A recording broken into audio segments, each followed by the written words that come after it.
Well, good afternoon, and thank you all so much for joining us tonight. We are here. It is Monday night, October the 10th, and we're excited to welcome you here to what we call Discussion on Policing in the Capital City. My name is Quentin Bird, and I have the honor of serving tonight as your moderator. I also have the distinct pleasure and the honor of serving as the senior pastor of the Free Will Missionary Baptist Church here in Montgomery, Alabama, the space that we are in right now. And we are so excited and honored to host for the third consecutive year, even through a pandemic, this crucial conversation. It is in partnership with the Montgomery Police Department as we celebrate and highlight National Faith in Blue Weekend. This is an annual celebration designed to help local law enforcement agencies and communities build bridges for a safer and stronger partnership between the two across our country. As concerns seem to elevate year after year and calls for justice and reform heightens, tonight, members of our panel will discuss a variety of topics, all with the goal in mind of establishing accountability, sustainable and healthy solutions on strengthening the partnership between police and communities, the communities in particular that our police have been charged to serve. We will examine the role that is played by members of the law enforcement, the community of faith, and the greater community at large. As viewers, those of you who are here in our sanctuary, thank you so much. But we also know that there are a number of you who may be viewing us on Facebook and other social media platforms.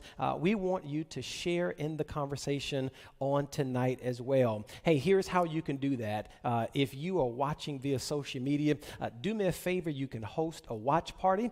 You can click the like and the share button and send this out to everybody that you know. And tell them to tune in because there will be some exciting conversation that's happening on tonight. Tonight, again, we have an incredible panel, and I don't want to belabor the time, but I want to dive right into our conversation so that, again, you all can share. Hey, I didn't tell you how you can share, not only through watching and sharing, but if you have questions, if you're viewing us on Facebook toward the end of our conversation, if you post the question out online, we have members of our ministry that is viewing our Facebook page. They'll bring those questions to us and we will raise them to the panelists. If you are here in our sanctuary and you have a question, we have our incredible ushers ministry. They have little note cards, and we're going to ask that you just raise your hand, ask for a note card and a pen. They will receive your question and then they'll bring it to the front so that we can ask. The reason that we're going to do it that way is because, hey, we are still in the middle and coming out of a pandemic. And so we want to make sure that everybody is safe. And so this eliminates passing the mic and sometimes passing germs. So listen, if you have questions as you think through them, go ahead now if you're in the sanctuary and ask for a note card so that, again, you can make sure that you keep your thoughts and write them down so that you don't forget them. Listen, to those of you who are here in the sanctuary with us, we're going to ask your help on something. Number one, if you got a cell phone, do me a favor and go ahead and place it on silent or on vibrate. That way there will not be any disruptions or distractions from our panelists being able to share with us on tonight. The other thing that we're going to ask is that if you have a concern about something and you may be very passionate about that concern, we want to take that passion and channel it in a healthy way because we are still sitting in a faith place. And so we want to make sure that we honor the space as we do our very best to honor each and every one of you. Well, listen, I'm excited to go ahead and dive in. I want to take a moment to introduce our incredible panelists. We have a panel of 5 leaders, and we are going to go ahead and introduce them now. I'm going to start on my right, their left. And here we go. Tonight we have a community advocate and organizer who is passionate about Montgomery and all of the things in this community. Let us welcome Ms. Tyus Holyfield to our panel on tonight. Y'all give her a great big hand. Holyfield. Ro, thank you so much for sharing in with us. We have a community organizer and local leader. He is the local leader of a statewide group known as Faith in Action Alabama. He is Muath Al-Khattab. Muath, we welcome you tonight. Will you all give Muath a great big hand? Here in the very center, we are so honored to have him. He's been in our city not too long, but he has certainly hit the ground running. He is the chief of police here for the Montgomery Police Department. Will you all help us welcome Chief Darrell J. Albert? Next, he is the associate professor and chair of the Criminal Justice and Social Science Department at the great Alabama State University. Will you all help us welcome Dr. Keith Ray? Last and certainly not least, he is a licensed clinical psychologist. He has a wealth of knowledge and just a great deal of working specifically with young men in our judicial system. Will you all help me welcome Dr. Scott Holmes?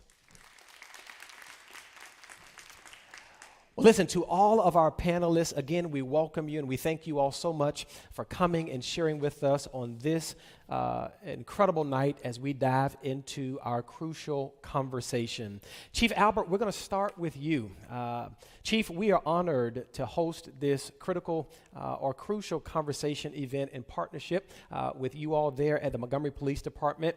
You heard me mention earlier that this is our third year doing so, and we have been just, again, incredibly excited to partner with the members of your staff and the members of your team that has made this just such an easy yes each year that they ask us to partner with them.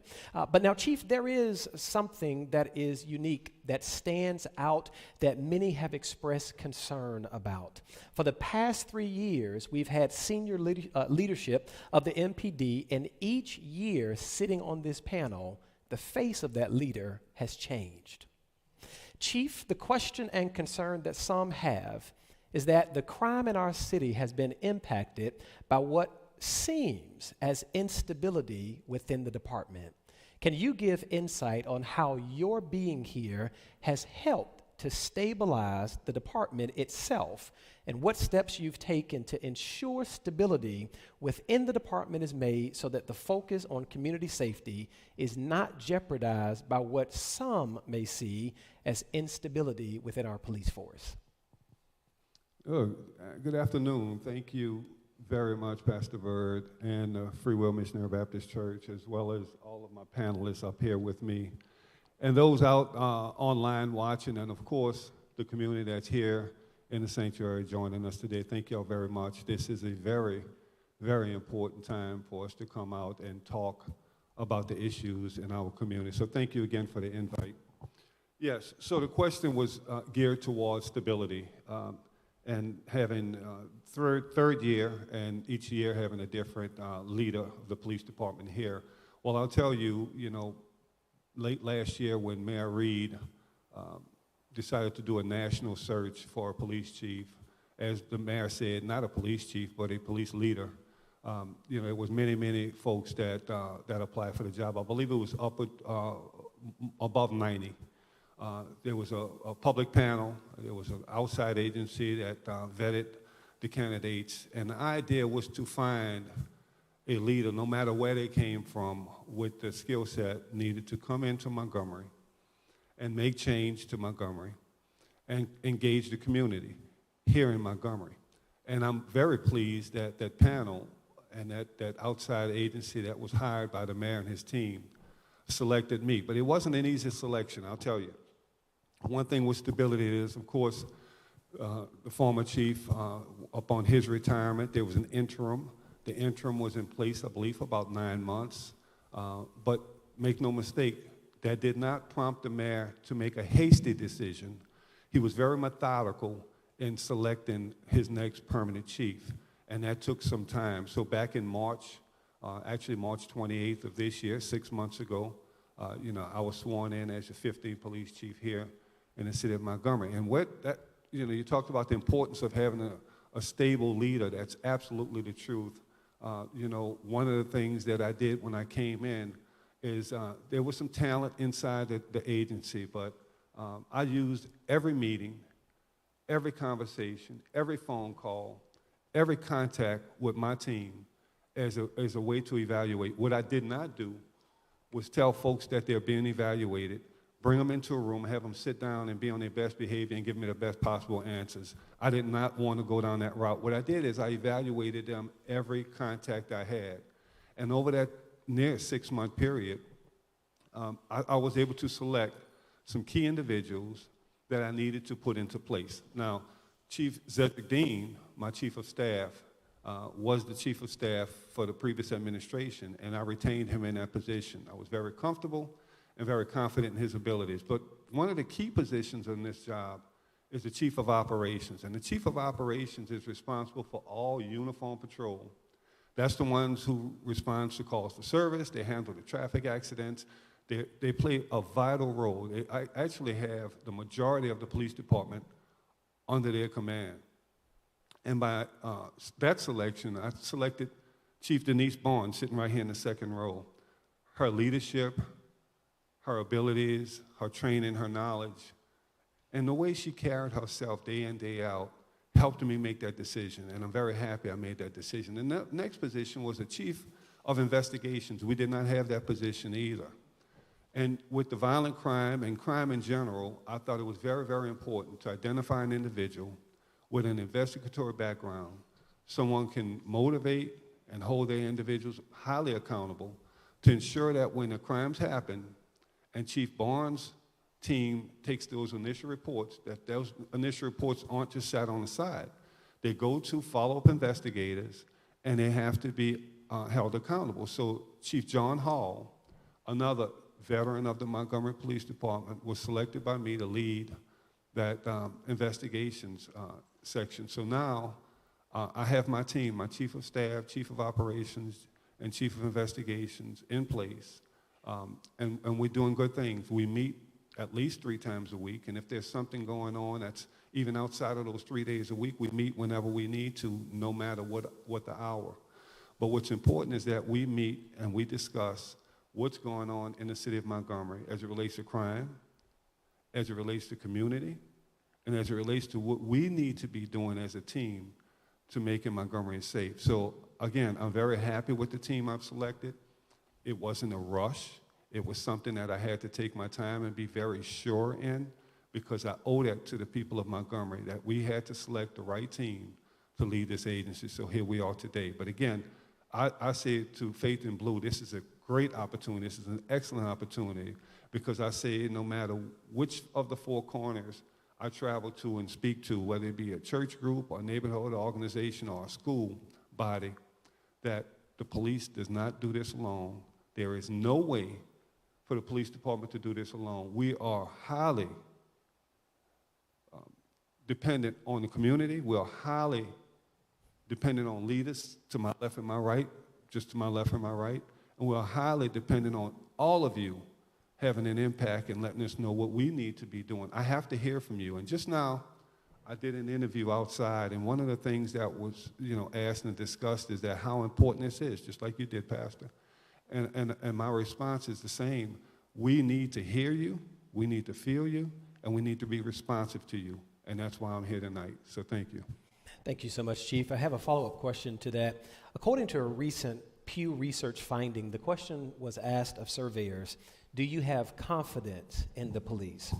Responders, as you would imagine, responded with various responses, either yes or no, but the variation happened in both race and sometimes political affiliation.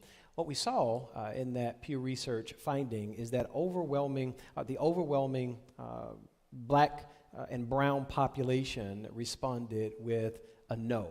What do you believe can be done to help develop and or strengthen confidence levels from the community into the police? Well, first is to let all of the city of Montgomery, the entire areas, each community know the good things we're doing here in Montgomery and how they play a very important role on how we get to where we need to be.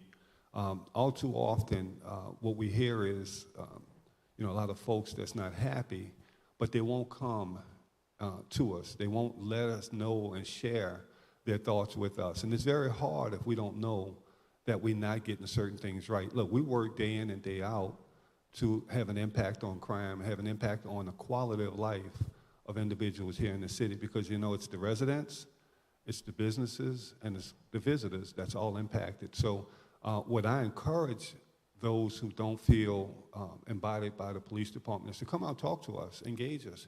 Look at our social media, look at what we're doing on a positive note. Look at the number of arrests, the criminals that we're putting in jail, the meetings that I'm having with local, state, and federal partners, getting commitments from those entities so that when we have those committing violent crimes, that our DA, Darrell Bailey, is granting $1.5 million bonds on those folks so they don't get back out and commit crimes in our communities again. And that's a commitment I have from Darrell Bailey, our DA, and that's been perfect from day one. And that's because of the engagement we have with them. I've met with FBI, the Drug Enforcement Administration, Alcohol, Tobacco, and Firearms, U.S. Marshals. I can go on and on, the Attorney General's office. I've met with Governor Ivey. I've met with so many folks that can impact what we do day in and day out. And I laid out my plan to those individuals, and they have been committed to helping us move forward. So I'm very encouraged by it. I'm able to call them day in and day out, and it works. Sheriff Cunningham, the county, Sheriff Cunningham is there at a moment's notice. I can call him day in and day out for assistance, and he's very much there for us. So look, the partnerships that we have and we've forged since I've been here these last 6 months are great, and that's the same partnerships I need with the community. And I just say, come out, come talk to us, come see us.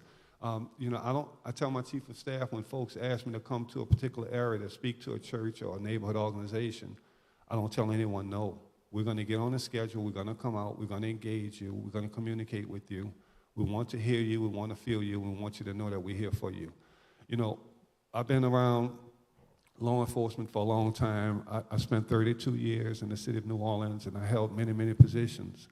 And back in the 90s, there was a tough on crime thing that was out back then, and law enforcement nationwide thought that the way to address crime was arrest. And we've learned, you can't arrest your way out of these things. You have to have the entire package. You have to have the entire criminal justice system working together. And that's what we have now here in the city of Montgomery. I see it. I know it's working. I'm encouraged by the arrests that we make. I'm encouraged by when folks come up to me and say, I see police in my neighborhood when I didn't see them before. And of course, we're not perfect. I'm not going to sit here and say that we're perfect and we can, we can sit out on our hands now. We'll have no more work. We have a lot more work to do. This is only the start, coming in and doing an assessment of the police department of where it was, where I wanted it to go, and how I get there. That took time. But I'm very happy with the path that we've taken at this time. Thank you, Chief. Ro, I want to turn my attention to you now, because as a follow-up to the question that I just raised to the Chief when it comes to confidence levels that individuals, specifically individuals of color, have when it comes to the police department, it is believed that a failure to hold police officers accountable perpetuates the national tolerance for violence against people of color. Do you believe that police departments have done enough to hold police officers accountable to excessive violence? Well, in Montgomery, Alabama, and working along with MPD, I think they are holding people accountable. Doing the Stop the Violence walk, whatever that we're doing and they're doing, I'm called out there. I think sometimes when the community don't really know all of the backstory or what happened or why it happened, or they wonder where what happened, I think that starts putting a lot of question in their head as if the police officers are not being truthful with them, or they're not letting them know what's going on, and I think that becomes that. I'm gonna say this. Let me just say, I think the community becomes angry. So a lot of times they don't know what's going on. So they get upset and they might feel like Chief Albert, Chief Barnes, or whoever is not doing their job, because sometimes they want to know a little bit too much, but they give them what they can at the time, because a lot of the things are still being investigated or so on. And I'm gonna say this, and I think as the police department, sometimes we do gotta come out there every now and then and bring a little bit more awareness to the community so they do know what's going on. I know it's only so much you can say and when you can say it, but I think Montgomery Police Department are doing a good job with what they're doing and how they're bringing awareness. But I think we can use a tad more. Use a tad more. Okay. Thank you so much, Ro. A follow-up to what you just said, the same Pew Research would suggest, and has a very high number, a little bit over 50% of its surveyors who argue or who agree that police departments across the U.S. should have something called civilian oversight boards to make sure that not only is it the police who are investigating the people, but there is a group of individuals that are not the police officers themselves who are investigating sometimes what has been alleged as misconduct of the police. Is that something that you believe Montgomery should look into, and that Montgomery should actually start having a civilian oversight board? Any thoughts around that? I do. I think they should. And I think at the beginning, Mayor Reed was looking to a citizen review board. Some kind of way it fell through the cracks. But I do agree with that, because sometimes the police are being accused of some things they're not doing, and sometimes the citizens are being accused of some things they're not doing. So I think it should be a vice versa situation where they're being reviewed as well as the citizen. I do agree with that. Thank you. Muath, I want to bring you into the conversation. You and Faith in Action Alabama has done an incredible amount of work as relates to going into the community and having dialogue and conversation. Walk us through the same question that I just raised to Ro when it comes to civilian oversight boards to really investigate or partner with our police department to make sure that the actions that they are doing are above board, so to speak. Any thoughts that you have concerning that? Well, I agree with her. I think that there should be a civilian oversight board because the community knows what's going on in the community, and they should be empowered to hold their law enforcement accountable. And so I think it only makes sense that there should be a review board that is made of the actual community that sees what's going on in their community.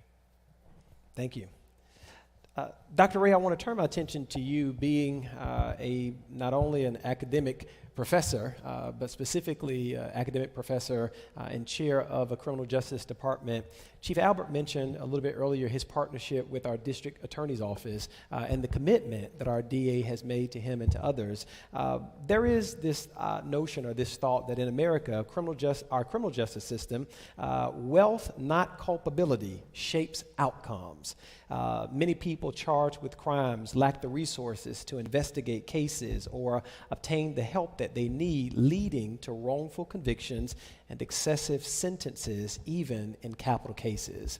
What can be done from a policing standpoint? Although my question is perhaps centered more around the district attorney and what happens after a case has been kind of charged, if you will. But what can happen in your mindset or in your opinion on the police side to make sure that individuals are not being charged wrongfully or excessively? Any thoughts around that? Yes. First, let me just say thank you for the invite, Pastor Bird, and for Free Will Baptist Church. One of the things that I espouse, especially in class, is not the what when it comes to law enforcement, but it's more important the how. And so it's extremely important for law enforcement to follow what they say they are doing, which means follow the rules. And some of those rules mean the processes and procedures that are put in place for doing investigations, doing inquiries, and the like, all the way up to arrest, all the way up to bail, and up to trial. Okay, and so if a police officer does not have probable cause, then that's just what it is. We can't make up things and we can't take shortcuts. Now, I sort of bring a unique perspective to this particular topic because, for one, I got my start in law enforcement. I cut my teeth in law enforcement. I was a police officer for a number of years on all 3 levels of government. So I understand the trials and tribulations that law enforcement officers go through. But I also understand from the other side as being a probation parole officer, the impact of one decision can make on an individual's life that can change the trajectory or the direction of that person's life. And I think if I have to say one thing to law enforcement officers is to think about the impact of your decisions, because police officers are granted a tremendous amount of authority and power in their community. Now, I will say this, even though they possess that, the community grants them that power and that authority. And so if police officers remember that they are servants of that community, and by law, citizens give up certain rights for them to exercise authority over them, then I think that a lot of these situations will be minimized when it comes down to wrongful convictions, because wrongful convictions are a result of fraudulent, or what I call incomplete investigations and arrests. So I think being more thorough when it comes down to the enforcement aspect of it is extremely vital and important. Now, again, from historical standpoint, we don't operate in a vacuum here. Distrust in police just didn't pop up. Distrust in police has been one of the probably historically, especially in minority communities, especially here in the city of Montgomery. I just telling my class today, we were talking about the police. I said, the songs that you guys are hearing right now, I said Marvin Gaye had the same thing in his songs. He said, "Don't punish me with brutality." I said, what do you think he's talking about? I said, so these things do not operate in a vacuum. And I said, a lot of times if you let these things fester, then they manifest themselves into things that spiral clean out of control. And it takes a lot of time and effort to sort of control that and get those things back in place to where trust is rebuilt in the community, and effective enforcement can be a reality in our communities. And so I was listening at Chief, and I applaud you, Chief, for when you came in. Leadership dictates culture and environment. Let me say that again. Adequate leadership dictates the culture and environment in your department.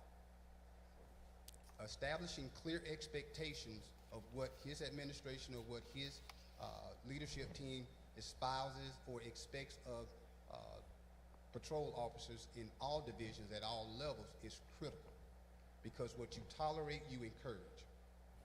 And a lot of times, just by simply saying, hey, look, we're all human, we made a mistake, we are going to correct it, let's move on. And that goes a long way in the community. Part of one of the 6 pillars is establishing trust. And so I think that, and it goes both ways. So if law enforcement can make a conscientious effort to maintain and build that trust and rebuild that trust with the communities, and likewise, the community has to be able to also yield a lot of cooperation with the police. And I think that a lot of these things can manifest themselves into some positive outcomes within our community. So to put a button on it, it all starts with the process of the police when it comes down to minimizing wrongful convictions. Thank you. Dr. Holmes, I want to turn to you, because one of the points that Dr. Ray just mentioned is this idea of trust, again, continuing the dialogue that we had about confidence in our police department. There is the question that, or there is the concern that some have had that some in minority communities find it difficult to trust police officers because of trauma that they have experienced or some may even call it post-traumatic stress disorder, not only because of what they themselves may have experienced, but the fact that we are in a society where there is a 24-hour news cycle, where video cameras and cell phone cameras, I guess I should say, now record misconduct, and you see it playing in a loop over and over and over again. How has that impacted the mental health of our society, and does that mental health component play a role in certain communities' distrust in our police department? Okay, that's a loaded question, but I want to answer it. It's what shapes your belief system. And I often say that 4 things that shape your belief system is your environment, your experiences, the significant others that you connect with, which continues with the repetitive information. So by history, many of minorities may not have ever trusted the police because of the history of what they've seen in the past. And so with that in mind, with social media, especially during the riots and everyone taking a picture or filming something, it did nothing but put more fuel on the fire to cause our young people to not trust law enforcement. I think due to miseducation with law enforcement, with our kids, it has, our goal is to always, and I will say this, I had one experience as a young kid. I don't know if you all remember Skate Haven years ago. You couldn't chew gum on the skating rink. Well, I had braces, so I was trying to open my mouth and trying to get used to it. Well, they took me off the skating rink by my arms by two white policemen and sat me to the side and told me to call my mom to come and get me. And so my mom came. Of course, as an African-American mom with that pocketbook like this, you already know that means business. And when she came in, I don't know whatever she told the police, but that never happened again. But when we got back in the car, she educated me on what I needed to do and what I didn't need to do. And what I mean by that is there was nothing negative because my mom was from the King movement. There was nothing negative, but she just indicated how I needed to respect authority, still respect authority, but yet and still, these are some things that you may want to look at and not do when they say follow the rules. So I said all that to say that it has to be education. Education has to play a big role in that. That's the first thing. Second thing is being a part of Operation Good Shepherd with the Montgomery Police Department. When we've had to go to scenes where it was a crime scene, it's a weekday. It's 10 o'clock at night or 11 o'clock or midnight. There are children that are outside watching. Are y'all hearing me? Watching the traumatic events that are going on. And so as a result of that, if they're up that night on a school night, that continues to traumatize them. So what is the repetitive information that we continue to see or bring to them? Is the fact that it has to start at home. We have to educate our kids about law enforcement. We have to educate our kids about how the justice system may be flawed, but how to stay out of the justice system and things that we can do to fix our lives to keep us from having to be subjected to the justice system if so happen it is flawed. Thank you.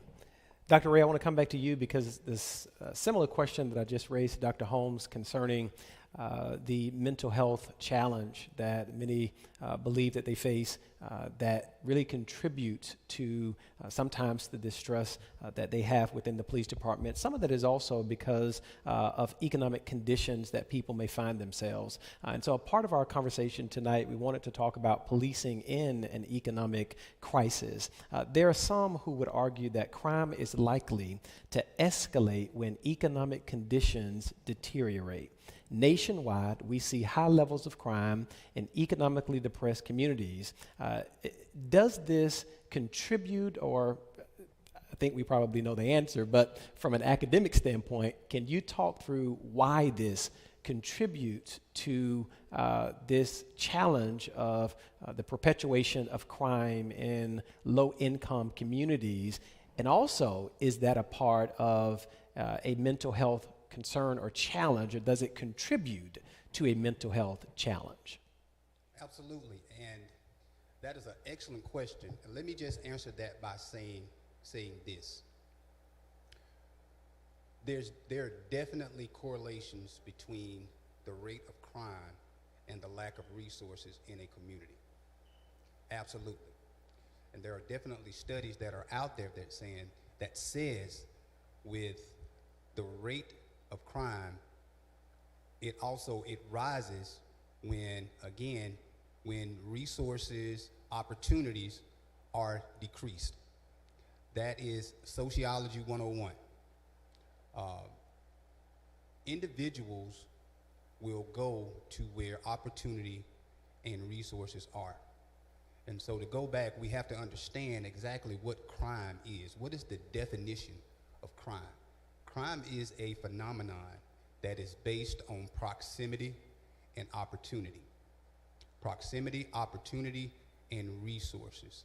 And so as a social being, which we are all as humans, we are all social beings, and we understand that we have what we call meeting our basic needs: food, shelter, water, security. All of those things are basic needs that we need in order to attain what we call progressive responses in society. When we don't have the basic needs, then there's a greater opportunity for individuals to resort to alternative measures of achieving those goods. And so I think that police, at least in the law enforcement community, or not just in the law enforcement community, the criminal justice professionals as a whole, including politicians, we got to get a better hold on understanding that while government should not provide all the resources, they should create avenues and environments that makes attaining these resources comparable. So I think, as I tell students a lot, we don't guarantee you many things. Only thing we can guarantee you is an opportunity. And so to answer your question, it is definitely a correlation between economic resources and the rate of crime that occurs in the community. But I want to go back to the last question that was posed as far as mental health and the perceptions. And I jotted down a note when I first came in, and my note says, experiences shape perceptions. Perceptions forms realities. And so what I mean by that, and I'll just give a little story or an example. A young man that's 7 years old that lives in a depressed neighborhood or community. The community has a high rate of crime, selling drugs, along with other crimes. Every day that this young man or this little boy goes outside, or when he steps out, he sees a police car in his neighborhood. And every interaction that he sees this police officer or a police officer, he has his cousin in handcuffs. Now, he doesn't understand, but that's just what he sees. The next day, he sees another cousin in handcuffs. The next day, or the next night, maybe about 2 or 3 o'clock in the morning, the door is kicked in, and the police are serving a search warrant. He knows that his father sells drugs. He knows that. But in his mind, that is his father. And he's going to have unconditional love for this individual. He sees his father in handcuffs. He sees individuals with badges and guns standing over them. He sees individuals with badges and a gun handling his mother, his sisters, or everybody else that's in the house. He doesn't have the ability to really understand exactly what's going on. But in his mind, someone has hurt my daddy and my mom. And so that's what he sees. And that representation is formed with the badge and the gun. Now, are the police correct in doing what they're doing? Absolutely. But police officers have to understand perceptions are some's reality. So when I say that to say this. if every contact that I've had with the police is not so good, not so well. As a matter of fact, every contact that I have with the police has a negative outcome.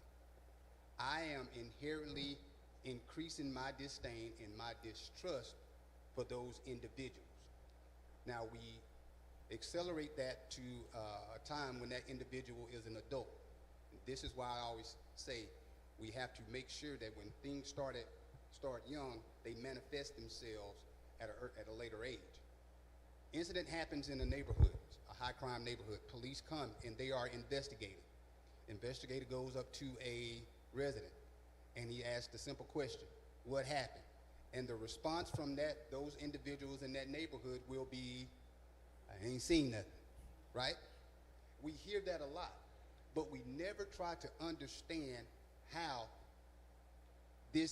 why this happens. How does these perceptions form realities in these individuals? Well, again, because I am seeing an individual in a uniform, and remember now, these individuals in this uniform are the manifestation, and they are charged as the lead representation of the government, right? And so in my mind, or in that individual's mind, the government is sanctioning and encouraging everything that this individual is doing, including good and bad. And when good things happen, and when bad things happen, or when a police officer does do something that is, I would say, unethical or unlawful or illegal, in their mind, because that police officer is doing that, then the government is sanctioning and encouraging this type of behavior. So what we have to do, again, speaking to Dr. Holmes' point, is understand these realities. Again, it goes back to building trust in the community. And so when we start talking about developing PTSD, start talking about anxiety with the police, even to this day, I've been a law enforcement officer on all 3 levels. When I see a police officer get behind me, of course I get a little jittery, right? That's just human nature, okay? So we have to understand that there are inherent walls that are built between the community and the police, and there are certain things that we have to acknowledge and start to build as far as tearing down those walls of trust. And again, that could be in the form, and I do applaud the police department for initiating a lot of these initiatives. I think that you really don't understand the tangible and intangible results of these types of interactions that you have. Because at Alabama State University, a significant number of our students that comes in those classrooms are coming from these types of environments. And so I spend a significant amount of time placing those students in the police officer's shoes, because it goes both ways. So if you were a police officer, what would you do? Not what should you do, what would you do in this point when you have 2 seconds to make a decision? And so when you start placing individuals and taking them out of their comfort zone, just like the police officers, if we expect the police officers to come out their comfort zone, the people in the community need to come out of our comfort zone and understand, because it's a 2-way street. And so I think, again, when it comes down to it, the key word is always going to be communication, communication, communication. Thank you so much, Dr. Ray. Dr. Holmes, I think you wanted to respond? Right. I went into this field, this discipline, because I wanted, in the African American community, or shall I say people of color, mental health is very taboo. And what I mean by that is that we've been taught, and that's fine, to take it to the Lord in prayer. We've been taught not to talk, and as a result, it has developed a lot of silent frustration because we don't talk about it. We come to church, we praise our God, and I'm a preacher too, so don't get it twisted. And we praise our God, but a lot of times we have to go back to that same situation. So where mental health comes in is us coming to someone that looks like me sometimes. Because in order to understand brokenness, you've had to have one time been broken. And I have. And I've experienced that, and not only that, but I've experienced substance abuse and all of that in my family. I watched the police. I've experienced domestic violence. I've experienced all of that as a child, and as a result of it, sometimes your pain becomes your passion, and your misery can become your mission. And that's where I am with that. And so with that said, when I would have groups at the alternative school, because that's where I cut my teeth in mental health, at one of our alternative schools, when they would be sent there for a certain amount of time because they were either in a juvenile facility or whatever it may be, or violated in the school system, a part of my groups, that psychoed group, was to have them process those times when the police will come to your neighborhood. And as a result of it, okay, how are you feeling about that? And what happened? What caused the police to have to come to your neighborhood and arrest your uncle or arrest your aunt? And then there opens up the dialogue about the law, about how the law comes into play. And then not only that, but it also opens up the opportunity for me to have an individual session with that kid and to help them process their trauma and process how they feel. Because guess what? No one ever asked them how they felt.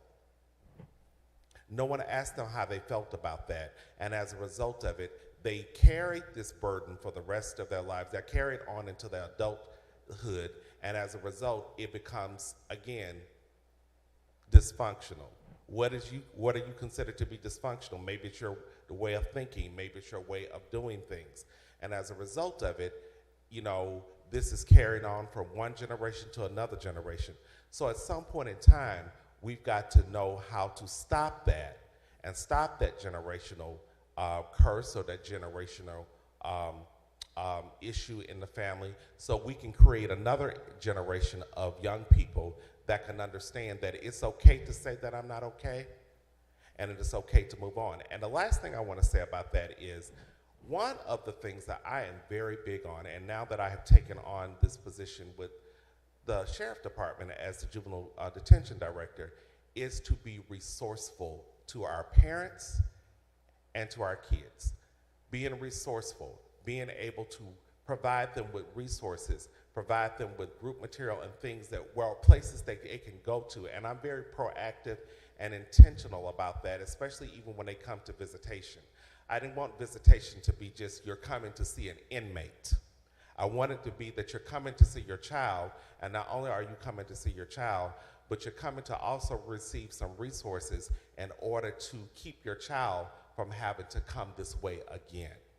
So it's really important that we become resourceful, and not only that, but have a listening ear, and to make sure that mental health plays a big part of their recovery or in their rehabilitation.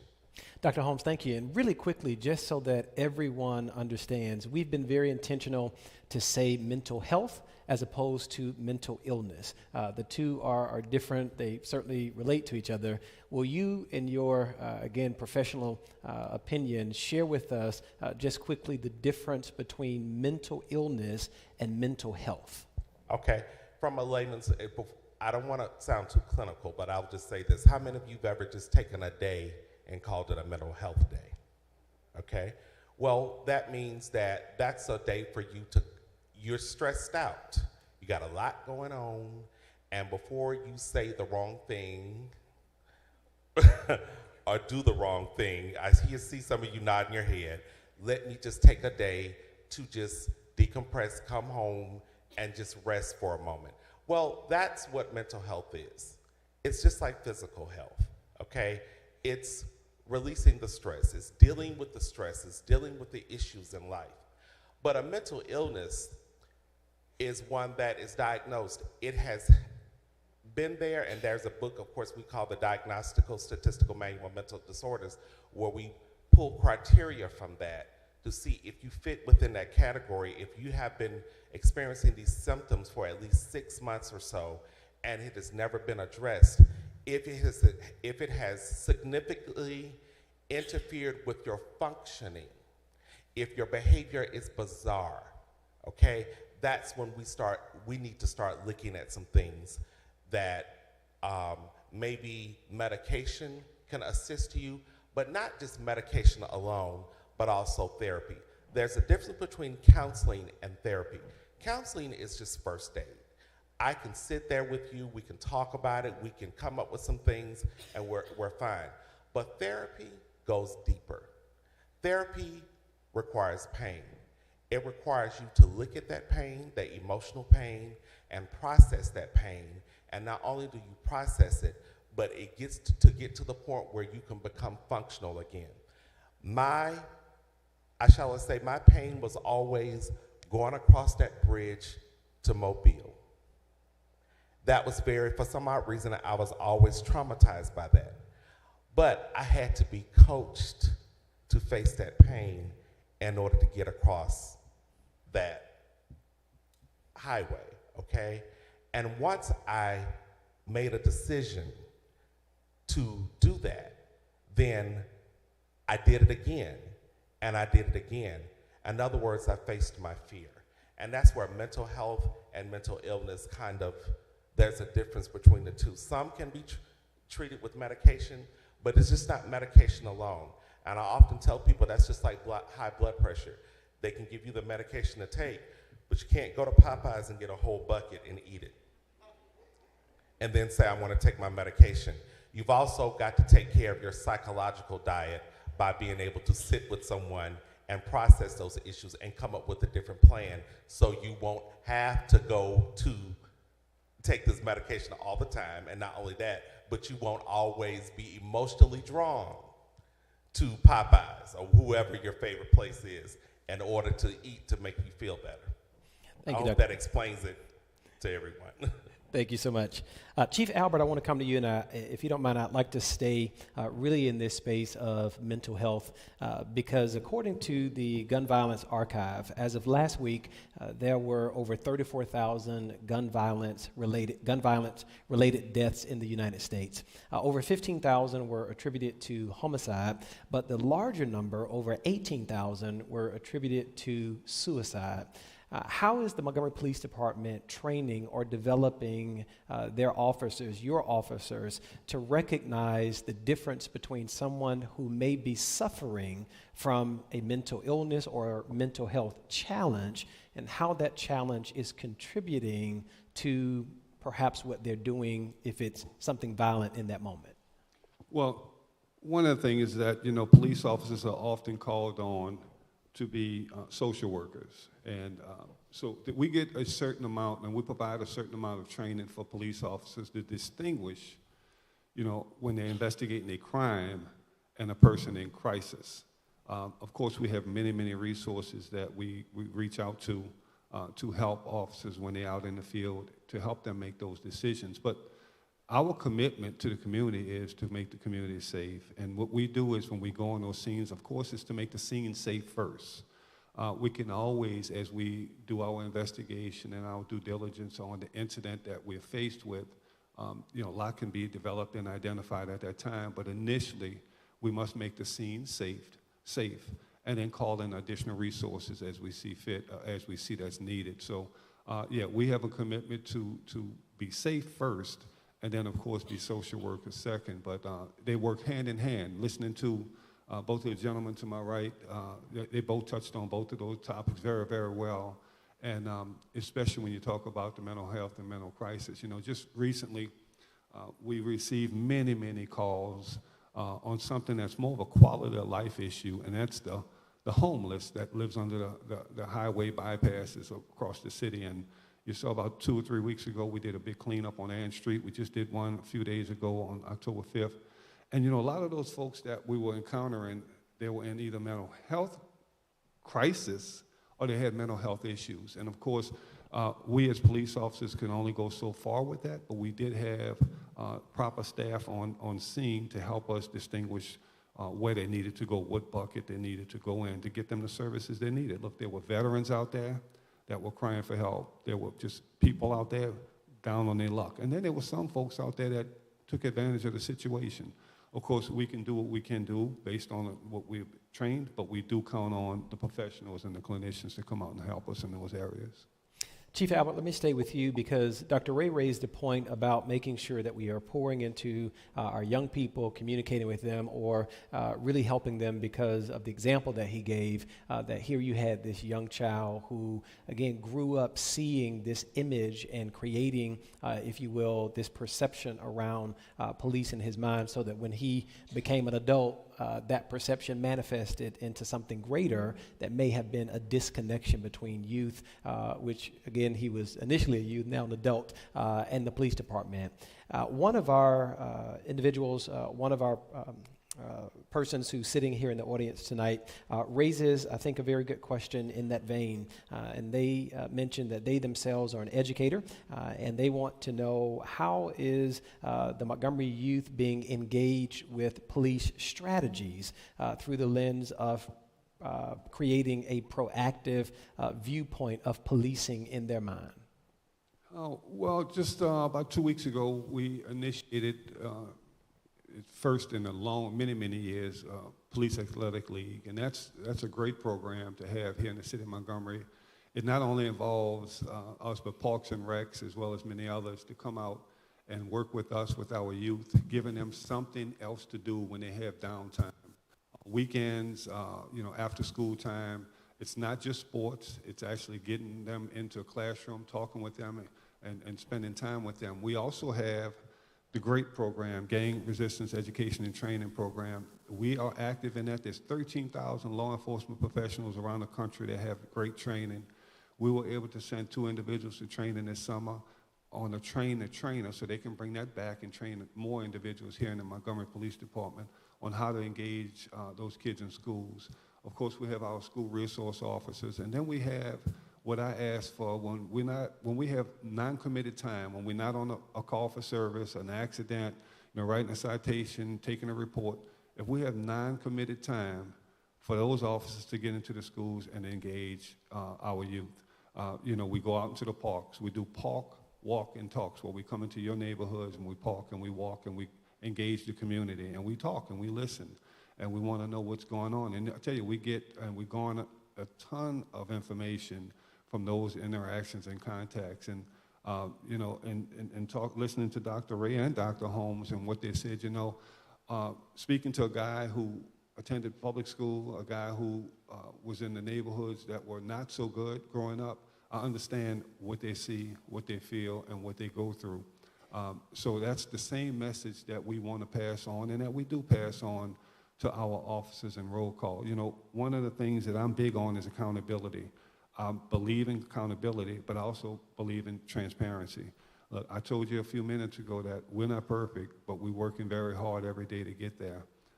We identify our shortcomings, we address our shortcomings, and we address that through supervision, close and effective supervision, and we want our officers to know, look, you have a job to do. It's law enforcement. You go out and you investigate, you make the arrest where appropriate, you give guidance when you need. All of those things is part of the jobs that we do, but it's the way we do it that really is what makes the difference. We've terminated some folks since I've been here. Some folks that didn't meet the standard, that didn't meet not only our policy, but when I looked at what the penalty matrix allowed for, and I judged that on the community that they're policing, it just wasn't okay for me. It didn't sit right. And they had to make a decision. One thing is, I never tell them you have to leave, you got to get out of here. What I tell them is you have a decision to make. You have a choice to make. If you're going to be here, you're going to do it right. And if not, we're going to hold you highly accountable. Just a few days ago, we terminated a long-term employee. We violated the law. And it's unfortunate, but we're holding ourselves accountable for those type of issues. And we have others. We have another one that happened just last week. And we have city investigations, our investigative arm to investigate us, basically our internal affairs. But we also have the Attorney General's office that looks at cases. We have the grand juries that look at cases, and then we investigate some on our own. So we are very in tune on accountability. They know my position on accountability. You can ask officers on the street when you see them, talk to them, ask them about the chief and how he's doing when it comes down to shortcomings and wrongdoing with this police department. We won't tolerate it. I won't condone it. I won't tolerate it. We can do our job, and we can be successful in our job. And that's the same way when something happens in your neighborhood and we knock on your door and ask if you see something. And you may not say nothing there, but you might call us later on. Because I said it earlier, we do not do this alone. We count on the community because you're there. But we also know that you have to live there And if something's happening in your neighborhood, we have to be very vigilant in the way we respond and how we approach. And then, we take that information. Having a chief of investigations and an entire investigative bureau in this police department to go out and investigate those crimes. Look, I'm very proud that I'll use homicides for a good example, is that, the national average on homicide clearances hovers somewhere in the 50 percentile rate. We've been as high as 86 and 87%, and right now we're at about 70%. That's not just solely because of the work we're doing. That's because information is coming into Crime Stoppers. That's because information is coming into our Silent Witness program. That's because information is given to our officers and detectives when things happen in your neighborhood, and we need that cooperation. And that's what we'll continue to do, build on those relationships in the community. Thank you.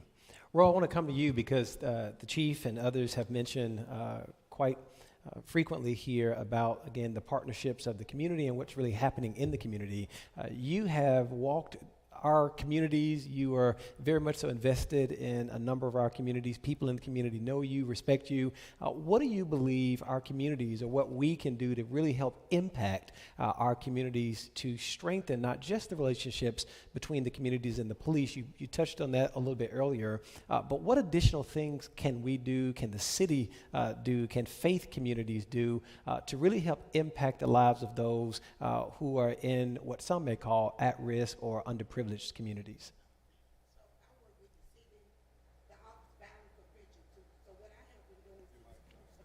Yeah, sorry.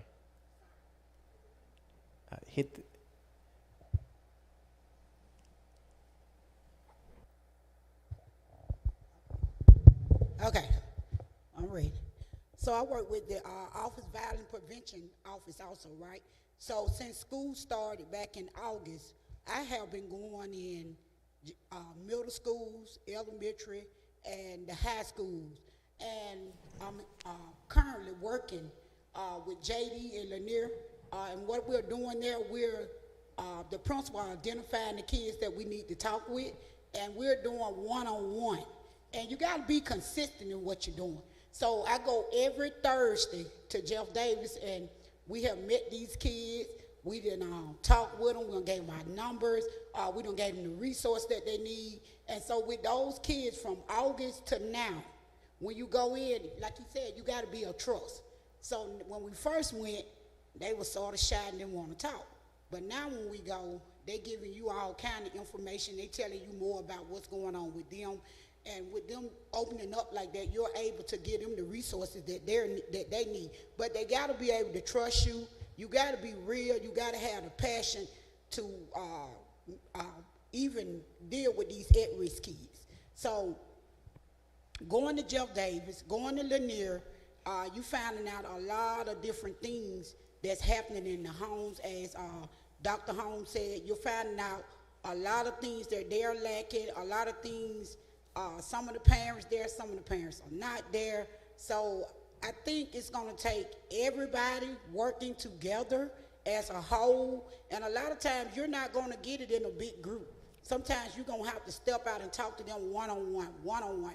And so it's going to take the police officers, it's going to take the community people, it's going to take the politicians, it's going to take everybody, because it's a big problem in our city with these young folks.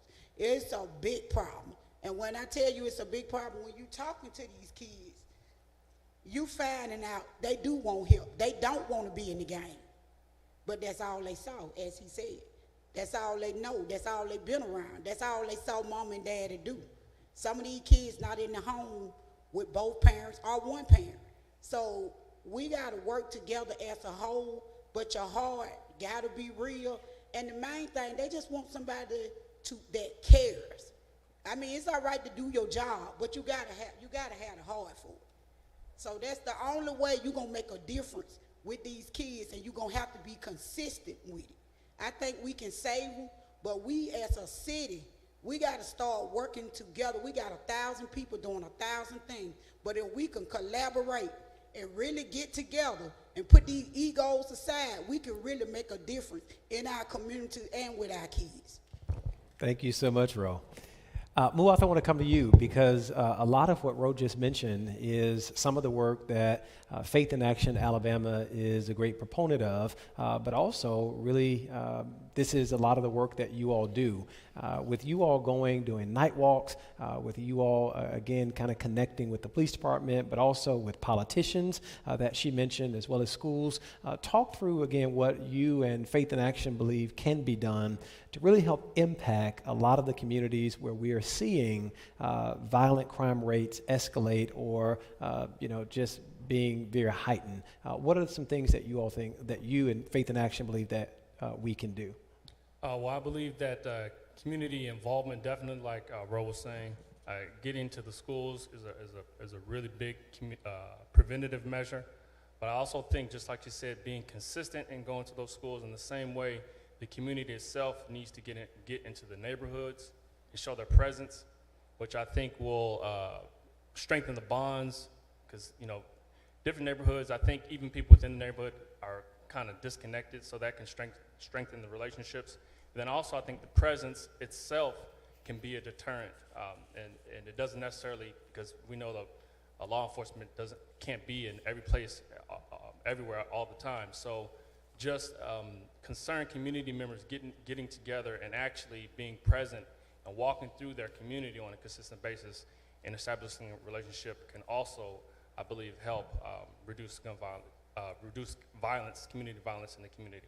Also, specifically advocating for people, lay people, clergy, and religious people, nonprofits, to implement community violence intervention strategies that we know have been used across the nation, and not only just have outreach workers that go out and meet with the community, but also advocate for actually train violence interrupters, because as we know, that is something that just like a policeman have their full-time job in addressing crime, it is also a strategy that has approved results to reduce violence in the community by actually having trained, impacted people from the community who go in and actually are like interventionists and violence interrupters that can reduce crime. So support for that, and also the community involvement can all help,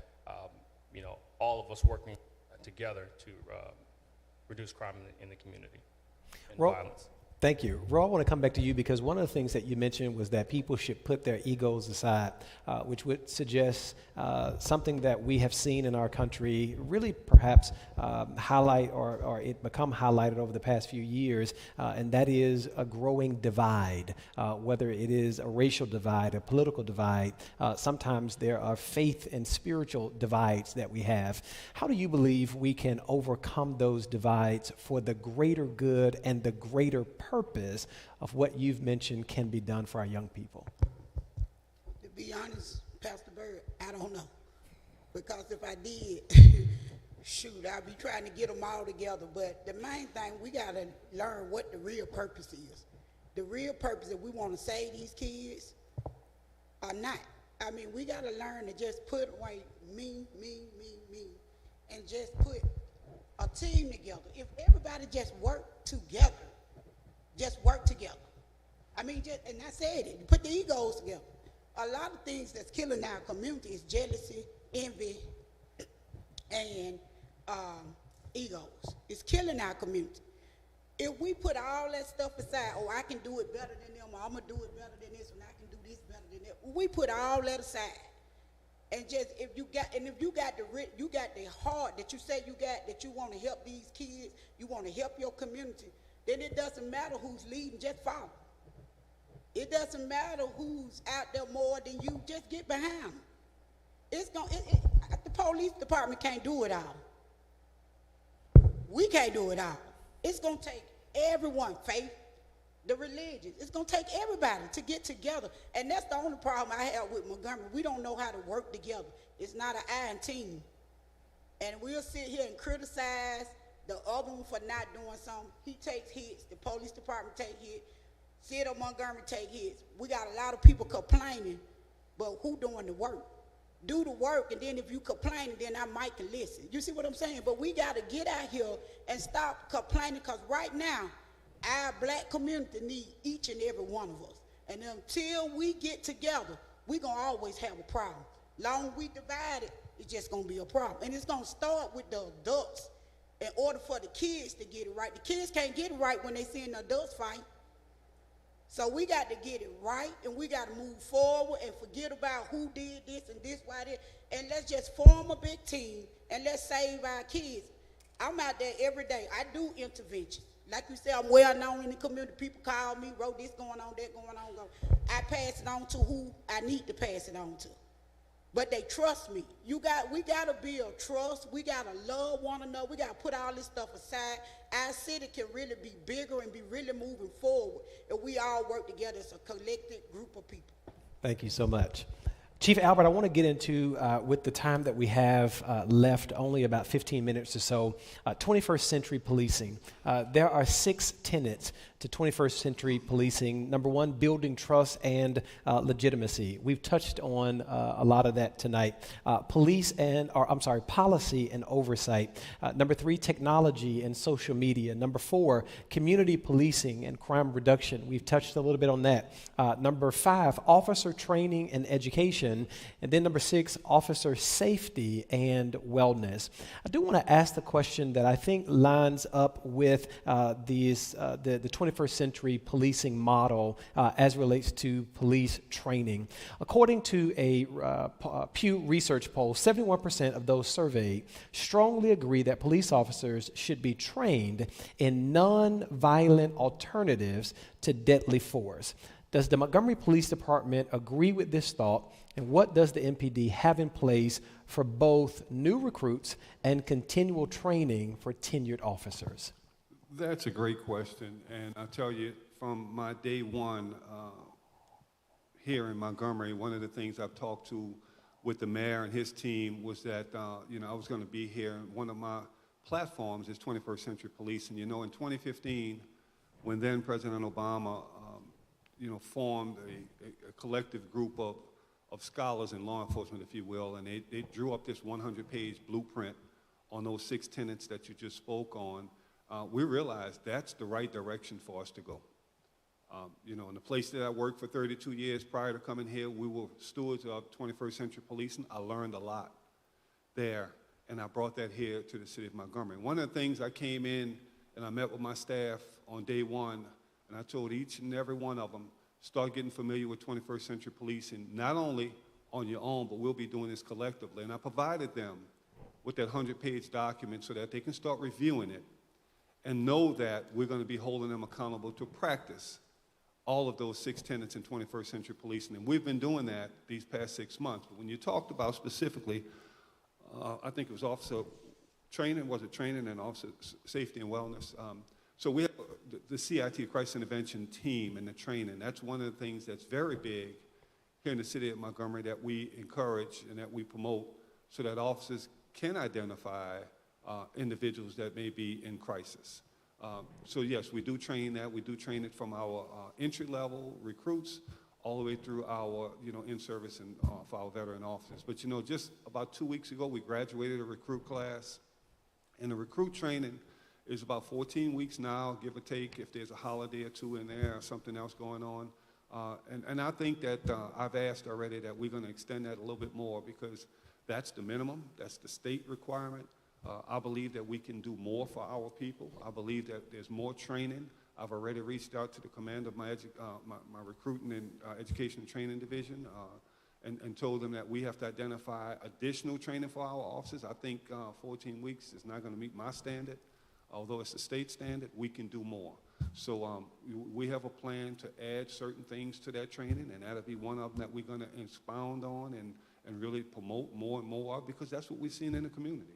One of the other things that we've seen a lot of in this community is domestic violence, and that's another one that we're going to add to that additional training in the academy. So they'll go through their state-mandated 14 weeks, but I don't have to release them to the street until I'm satisfied that they're prepared to go on the street, which would be another 6 weeks of training. So that's my commitment to measuring up where we are as a community, as a police department, and I've identified that. And again, back to the 21st century policing, it is the blueprint on the way we should be doing, and we've been doing that here in the city of Montgomery.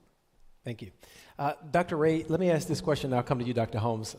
Dr. Ray, again, from an academic standpoint, when it comes to policy and oversight with the police department, what are you teaching students to be intentional to look at or to be intentional to participate in to help shape the policy of our police department so that the outcomes can be perhaps more palatable for persons in certain communities?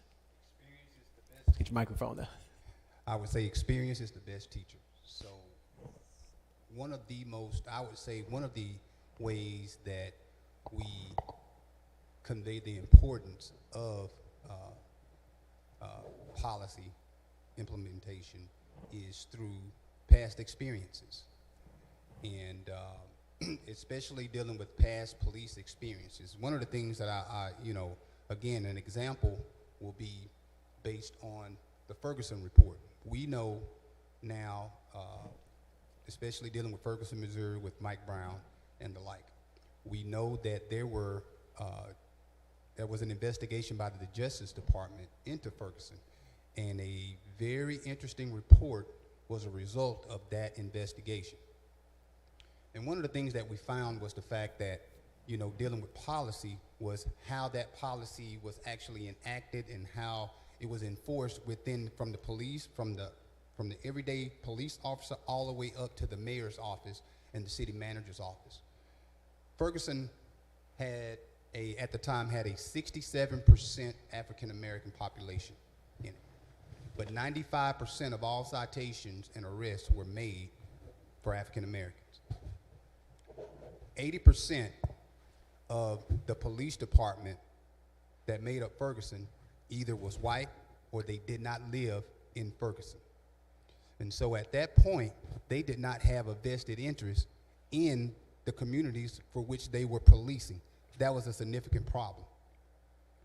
One of the other things that this report found was the fact that if an individual, they had what they call a cash cow.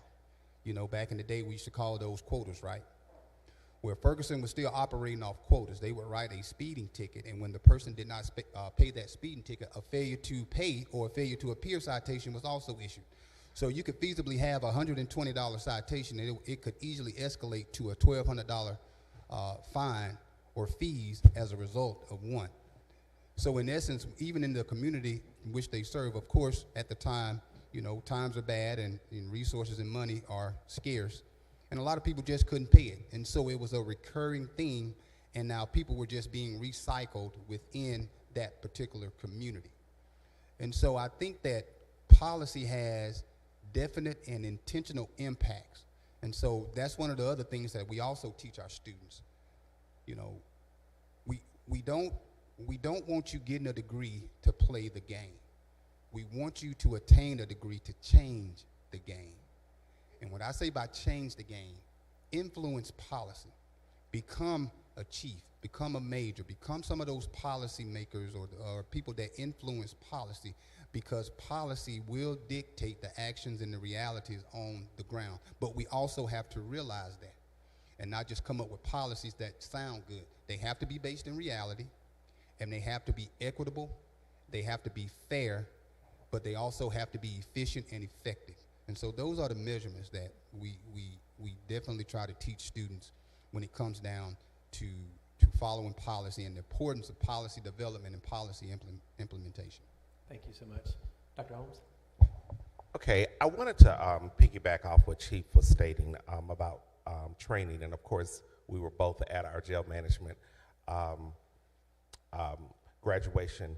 But one of the caveats of me coming to the Sheriff Department is that I am a trainer with the Department of Justice, with the National Institute for Corrections. So what I have brought to our department is not only the CIT, and just to help you understand the crisis intervention teams, mental health is a big part of that. And what we're trying to do is reduce the amount of force that, or assist officers in helping them reduce the amount of force that it takes in order to resolve, and also not only that, but know how to de-escalate situations and not coming in with a lot of force, because if they have to use force, there has to be a report and it has to be investigated. So what we're trying to do is reduce that by teaching officers to know how to go into a situation, to know how to de-escalate. We also talk about mental health, and not only that, but we have actors that come in that actually act out a scenario, and as a coach with that, I have to assist them in knowing how to reduce that, and that's why we don't even allow them to bring weapons into the classroom, because of the fact that they're just known to just kind of grab that instead of being able to grab up here in order to be able to resolve the conflict. One of the other things that we're adding to our training regimen, of course, is implicit bias, and of course there are some classes that are out there that are about that. And also, 10 years of my career was at Tutwiler Prison for Women, and I'm proud to say I am the longest standing psychologist that they have ever had at that women's prison, because nobody wanted to work there, but I had to pay rent. So anyway, but I enjoyed it because of the fact that I learned so much. So another part of our training regimen is gender responsive practices in treating women offenders. We realize that women commit their crimes because of different reasons. And so as a result of it, we are doing in order to be able to assist them in treating women when it comes to their particular issues. So wanted to, since Chief has come on board, and of course Rome was not built in a day, all of us are working together with the senior staff in order to bring good training to our officers as self-care for our officers, and that's something that I've assisted MPD on several occasions with self-care with officers, and they are very, very, very appreciative of that. Thank you so much. Chief Albert, our time, again, is just winding down, and so much rich conversation that has been held here on tonight, but I want to make sure that, so the people behind me won't get mad that I asked some of their questions. Chief, I'm going to try to do this almost in just a fire round approach, just to try and get as many in as possible. The first question is, could local citizens with video recordings assist the police department with crime investigations, and is there a mechanism for this?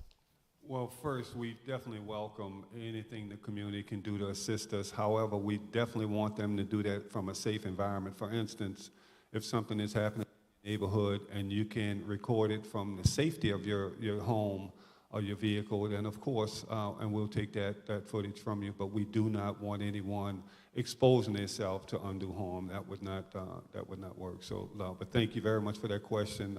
Again, I said it over and over again, we can't do this alone. We depend on the community to help. We just want you to do so safely. Chief, I have a number of questions centered around the traffic division. The first question is, where is the police department, when is the police department going to bring back the motorcycle division? Speeding and traffic violations to this individual have seemed to have gotten out of control. Okay, so motorcycles are not the only officers that can do traffic enforcement. Let's talk about that. We over 400 police officers. Each and every one of the police officers that's employed by MPD can do traffic enforcement, but of course they're answering calls for service and doing other things as well. So the motorcycles themselves, the actual bikes that's out there, I looked at them when I came in. Some were 10, 12 years old. That's very long and dated for police motorcycles. I had those motorcycles sent to a shop recently to get looked at, because I had gotten a report that they were in terrible shape. There were some problems with them that we were going to be, liable for if we didn't get those things addressed. And we couldn't put our men and women on those motorcycles without making sure that they were in the best possible shape. So they are actually in the shop now. And I'm looking at, whether we have to replace them or repair them based on the cost. So again, you may not see motorcycles, but of course you do see police officers with individuals pulled over on the side of the road. And one of the things I get from every community group I go to, every church, everywhere I go, is that, talk about the speeding. And of course, we're going to take that enforcement action. And, when, people are sometimes not happy, you write me a ticket, but yeah, we have a reason to write a ticket, and we need to write that citation because, of course, there's a lot of discretion out there. But when you're reckless and you're doing those donuts in those parking lots and you're going down the street racing, the potential is there to harm an innocent person. And we're going to be aggressive on that traffic enforcement. We'll continue to write those citations. And of course, some of the community are not happy about it. Why are you doing this? But the reason is because there's a necessity, it's a need to curb their behavior because, again, it's a safety issue for our community. Another traffic question, Chief. The city is still sending out traffic light tickets, not knowing who's driving. Why is this, and is there an anticipated change? No, the traffic citation program that's in place here it's a really good program. Of course, we don't necessarily have to know who's driving it, but we do know that the individual who is the owner of that vehicle is responsible for that vehicle and who they give it to, who they loan it to, and et cetera. So no, it's not, a lot of folks look at it as a money issue. It is out there to curb bad behavior. Let me say that again. That program is in place to curb bad behavior and hold someone accountable who's driving those vehicles in a reckless manner, who's speeding in our school zones, that our kids are, attending these schools and they're going through school zones and, you're trying to come through your neighborhood or abiding by the law and then somebody's going past you twice the speed. That is a problem. We will continue to use that system to back up what the officers are doing in writing citations, and I think it's effective. Again, nobody likes to get that in the mail, and hopefully they'll stop them and they won't get another one. Chief, another question is, what happens when the traffic issue is not the citizen, it is the police officer who's speeding in neighborhoods at all times, failing to stop at stop signs, driving around others, and driving in extremely fast? What can be done, or what are you doing about that? Well, I said from the beginning that I believe in accountability. I believe in addressing those issues. We have to know about it. I get emails every day. I get emails about the good and the bad from the police department. My team gets emails every day about the good and the bad from the police department. Of course, officers are often responding to calls, and if they don't have their lights and their siren on, they may be close to the call that they're responding to. That may be an issue, but we'll have to look at each and every one of those. So send us those concerns. If you see those things happening, let us know, and I can give you my commitment again right here, right now, that we will address them swiftly and firmly. And again, letting everyone know that we won't take those lightly. If they're not on a particular call, they're not responding to some life-threatening situation, that we will address those and hold them accountable. Thank you. Chief, this may be unfair to you and to all of you, but I'm going to ask you to think of a 1-minute response with the time that we have left, with our final question that I would like for each of our panelists to answer. What is the most critical change that we must make to face the future of policing and community interaction? Let me start over again so I read it right. What is the most critical change that we must make to face the future of police and community interaction here in the capital city? Yeah, so I think very first that, a lot of this begins in the home. I'll say that again as well. A lot of it begins in the home, and of course, just a minute ago, Dr. Ray talked about that with that 7-year-old sees and what they grow up to believe, and through years and years of seeing the same thing. But the basics, the foundation, is created at home, and we need more parental involvement. We need more, and if it's not parents, just leadership from the home. That's how we get the beginning. That's how we get the ball started. But again, I think we're doing a lot of things here in MPD to encourage, police and community engagement. This summer we did swimming, we did basketball, we did movie nights, we did backpack giveaways. We went to the schools when the schools came back into session. These are things that we're doing in MPD that we want to have that interaction and that involvement between the police and the community, especially our young folks. That's what really matters right now more than anything else, and that engaging and contacting those young folks, and that's what we'll continue to do. Look, I love going out and talking to the kids, getting high fives and talking to them and exchanging a few words with them, and that means so much.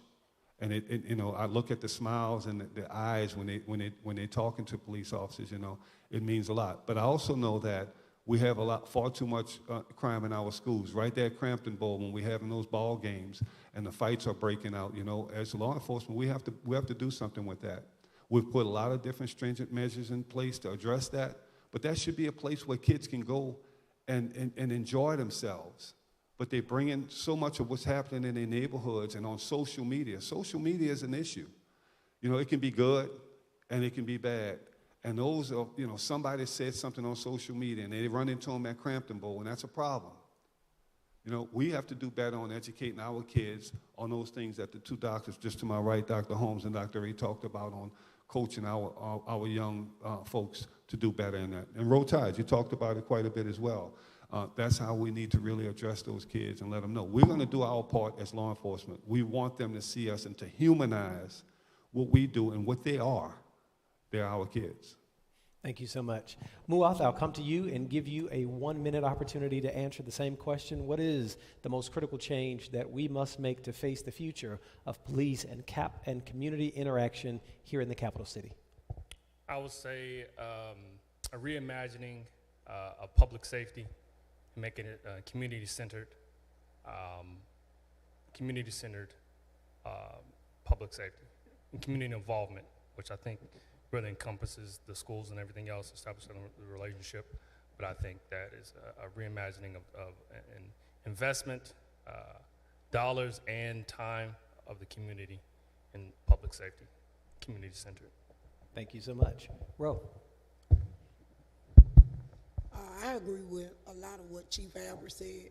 The main things is trying to reach our kids, reach one, teach one, mentor one, but if you're going to do it, stay with them, shadow them, let them shadow you. It can't be a once a month thing. I think it's going to start with the kids first, and then I also agree about the parents. We got to find some type of training for parenting, because a lot of people don't know how to parent, and I'm not saying that to be mean or ugly, but it's just the truth, because whatever the parent is doing in their household, these kids are growing up to mimic what they're doing, and they think it's okay. So we got to start teaching parents, kids, that this ain't the way. We got to save our future, and our future are those kids. Thank you. Dr. Ray. I would say, that question is extremely broad, but I think that we can actually wrap that up in one word: communication. I think we have to communicate on all sides. Now, I'm careful not to say that it's a law enforcement versus the community, because we are all part of one community. But I will say every component of that community has to start communicating in a more effective manner. And it has to start with being transparent. And I would say just basically acknowledging we've got some problems. We have problems. We've always had these problems. Acknowledge these problems, but we make a commitment to addressing those problems one at a time. And again, my hat's off to the community leaders here and Roe and the gentleman next to me and Dr. Holmes. Dr. Holmes and I are fraternity brothers, so I've been knowing him from a long time, so I know he does extremely good work. It's not operating in silos. And as I'm sitting here, Dr. Ross at Alabama State came up with a concept called communication, or community university. Got it? Communiversity. That's what it is, communiversity. And basically he said that we have an obligation not only to teach those inside the walls of ASU, but we also have an obligation to teach those outside of ASU, because that community makes that institution. So we have an obligation and a responsibility to do so. And I would just say that, committing ourselves, especially from my department, at least me as being the chair, as volunteering our time in the community. I think tonight we have approximately 50 students right now working the fair. And they're out doing doing community service now. So we're committed, at least from Alabama State University standpoint in the criminal justice department, to doing so, representing not only the institution but also the community. We've got to reach these individuals in this city. We have to, and it's extremely vital that we do it, and we have to do it by using any resource and all the tools that we have in our tool belt available to us at this time, because it's a critical time. And if we don't come up with a good game plan and come up with a collaborative game plan, then we're going to get, I would say, progressively worse from this point forward. Thank you. Dr. Holmes. Okay, just to sum it all up, and this is what I used when I went to the juvenile facility as my introduction to the detention, as a detention director. I basically stated that what we want to do is strengthen our abilities. We already have the ability to do some things. However, we want to strengthen our ability through the power of presence, not just the power of presence, but also strengthening our abilities of our morals and values, revisiting that and making sure that we're strengthening that as a foundation. And also strengthening our abilities to remain accountable to everything that we believe in, so we can be the example to the community and to these young people in order to assist them in moving forward. Thank you. Will you all help me celebrate our panelists tonight? Dr. Scott Holmes, Dr. Keith Ray, Chief Albert, Muath Al-Khattab, and Rotias Holyfield. Thank you all so much for a healthy discussion tonight on policing in the capital city, a crucial and critical conversation that we've had. To all of you that have viewed us via social media, and certainly to all of you who are here in the sanctuary, thank you all so much for your questions. Thank you for your commitment to sharing. But you've heard the challenge. We encourage you to take that challenge, get involved to help transform our community, but more than anything, to help build the bridge between our police and our community, so that we, certainly as the city of Montgomery, show ourselves as not just many communities, but one community with one goal in mind, and that is for a successful city and a successful future. Thank you all so much. Have an amazing night. All of you, thank you so much.